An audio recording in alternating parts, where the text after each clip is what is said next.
For today's kawali, magluluto naman tayo ng chicken buffalo. So, i-coat lang natin doon sa breading mixture na ginawa natin. Yung minarinate natin kanina na chicken, i-coat lang natin lahat, saka natin siya piprituhin.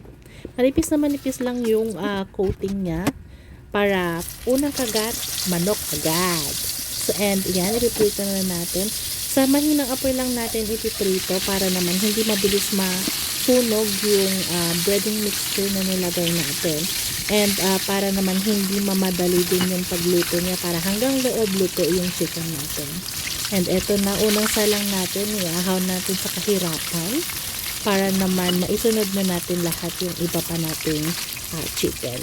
So ayan, makikita ninyo ang ganda ng pagka golden brown ng pagkakaprito niya. Ganyan pag hindi minadali ang pagluluto or pagpiprito ng chicken. And ayan, sasalang natin yung mga susunod at piprituhin lang natin lahat ng chicken natin. And after natin maprito, eto na yung kinalabasan. Eto na yung mga chicken na prinito natin. Diba? Ang ganda ng pagkaka-golden brown yan, pagkakaluto niya.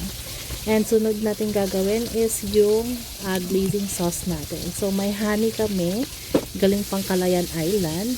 Naglagay din ako ng toyo and konting vinegar, ketchup na pampapula, at pampatamis na rin. And ayan, nilagyan din natin ng paminta para may kick. Saka natin siya lulutuin. Ayan, kumuha lang ako ng oil dun sa pinagprituhan natin. Konting-konti lang para lang dito sa flour natin. So naglagay din ako ng flour, kutob-kutob na lang. Maliit lang yung flour para hindi malapot masyado yung glazing sauce natin. Saka ko nilagay yung mixture na ginawa natin kanina. And by the way, nilagyan ko rin pala yan ng tubig, hindi ko lang naipakita. And pag malapot-lapot na, ilagay na natin syempre yung sili natin para naman may kick siya. And pag okay na yung consistency, patayin natin yung apoy, saka natin ilagay yung mga chicken na prinito natin kanina. And then i-glaze na natin siya isa-isa.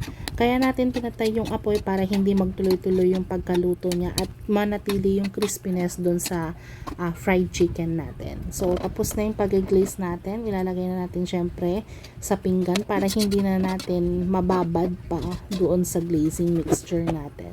So eto na yung buffalo chicken natin. Happy eating!